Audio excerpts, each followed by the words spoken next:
미국 정치에서 가장 오른쪽 끝에선 트럼프 대통령과 가장 왼쪽 끝에선 버니 샌더스 상원의원. 평생 같은 편이었던 적이 단 한 번도 없는 두 사람이 요즘 이상하게 똑같은 지점에서 딱 만납니다. 나라의 미래를 진 회사들, 그 지분을 정부가 또는 국민이 나눠 가져야 한다는 거예요.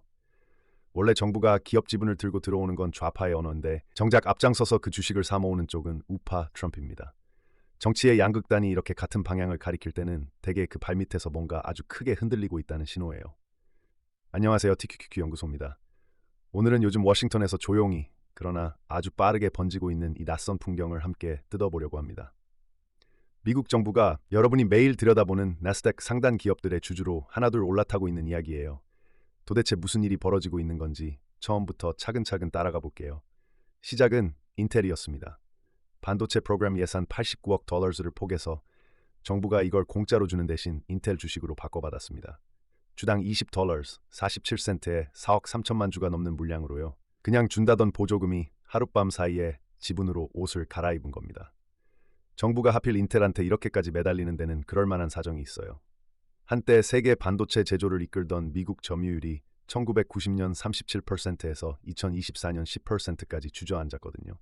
그 빈자리를 채운 게 대만이에요. 지금 지구에서 제일 앞선 반도체의 92%를 대만의 TSMC 딱 한 회사가 찍어냅니다. 인공지능 시대의 심장이 사실상 대만이라는 섬 하나에 몰려있는 거죠. 대만 해협에서 뭐라도 터지는 날엔 미국의 인공지능도 국방도 동시에 멈춰섭니다.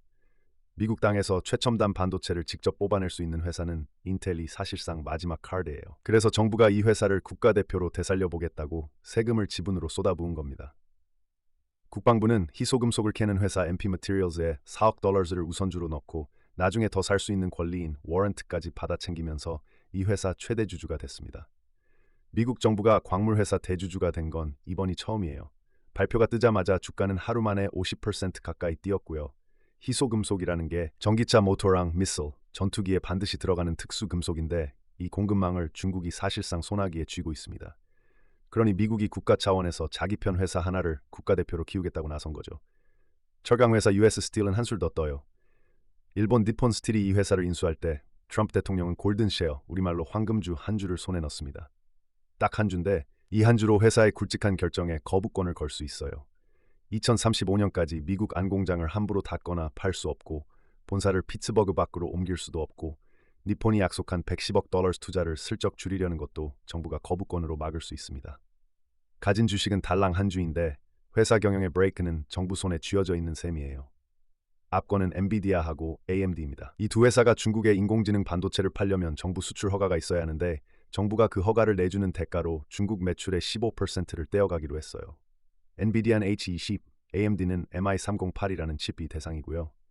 재밌는 건 흥정 과정입니다. 원래 트럼프는 20%를 불렀는데 엔비디아의 젠센 황 CEO가 직접 나서서 15%로 깎았다고 전해져요. 세계 최고 반도체 회사 대표가 백악관을 상대로 매출 몇 퍼센트를 놓고 시장 좌판처럼 값을 깎은 겁니다. 한 경제 컬럼니스트는 이 장면을 두고 미국 자본주의에 마치 조직이 자릿세를 뜯는 듯한 그림자가 드리웠다고 꼬집었습니다. 이게 끝이 아니라 원자력의 웨스팅하우스 지분 최대 20%, 네바다의 리튬 광산, 테네시 재련소 지분 40%까지 정부의 장바구니는 아직도 채워지는 중이에요. 여기서 좀 이상한 질문이 하나 튀어나옵니다. 인텔이나 US 스틸은 정부가 밀고 들어온 거라고 칩시다. 그런데 챗 GPT를 만든 오픈 AI는 정부가 뺏은 게 아니라 자기가 먼저 지분을 갖다 바치겠다며 손을 들었거든요. 파이낸셜 타임스 보도를 보면 오픈 AI는 미국 정부의 회사 지분 5%를 넘기는 방안을 논의하고 있습니다. 이 회사 몸값이 8,520억 달러 정도로 매겨지니까 5%면 대략 426억 달러 어치예요. 우리 돈으로 환산하면 60조 원이 넘습니다. 그 60조 원어치 지분을 세금 한 푼 안 받고 정부한테 그냥 얹어주겠다는 거예요. 대체 왜 이럴까요? 사업가가 공짜로 뭘 내줄 때는 반드시 뒷면에 이유가 있습니다. 오픈 AI는 지금 상장을 코앞에 두고 있어요. 게다가 앞으로 600억 달러가 넘는 어마어마한 자금을 더 끌어와야 하는 처지고요. 이럴 때 우리 회사엔 미국 정부도 주주로 들어와 있습니다. 딱 이 한 줄이 붙으면 흔들리는 시장에서 이만한 보증 수표가 없어요. 자금줄이 갑자기 막혀도 정부라는 든든한 뒷배가 메워줄 수 있고요. 최고 경영자 샘 얼트맨은 이걸 인공지능이 만들어낼 부를 국민과 나누는 가장 좋은 방법이라고 그럴싸하게 포장했습니다. 그런데 그 명분 밑에 깔린 알맹이는 훨씬 더 서늘한 계산이에요. 곧 들이닥칠 인공지능 규제 이야기가 있거든요. 정부가 회사의 공동 주주가 되어버리면 그 정부가 만드는 규제가 자기 회사 이익을 세게 후려치기는 어려워집니다. 심판이 우리 팀 주식을 들고 있는데 그 심판이 우리한테 휘슬을 세게 불겠어요? 지분을 갖다 바치는 게 손해가 아니라 앞으로 닥칠 규제를 미리 무디게 만들어두는 가장 확실한 보험입니다. 그런데 여기서 진짜 문제가 드러납니다. 정부가 어떤 산업의 대주주가 되는 순간 정부는 모자를 3개나 한꺼번에 뒤집어 쓰게 되거든요. 첫째 모자는 주주입니다. 회사가 잘 돼서 주가가 오르면 정부도 돈을 벌어요.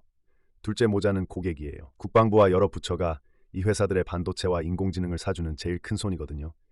셋째 모자는 심판입니다. 이 산업이 반칙을 하는지 감시하고 규제하는 것도 정부고요. 한 사람이 주주이면서 고객이면서 동시에 심판인 겁니다. 이 셋이 한 몸으로 붙으면 어떤 일이 벌어질까요? 정부는 자기가 주식을 진 회사한테 일감을 몰아줄 이유가 생깁니다. 자기가 지분을 가진 회사한테는 규제를 살살할 이유도 생기고요. 그럼 정부 뒷배가 없는 조그만 인공지능 회사들은 어떻게 될까요? 기술이 아무리 좋아도 국가대표로 낙점받아 재무부를 등에 업은 회사를 이길 방법이 없어요. 경제학자들이 이걸 두고 정부가 승자를 미리 정해버리는 짓이라고 경고하는 이유가 여기 있습니다.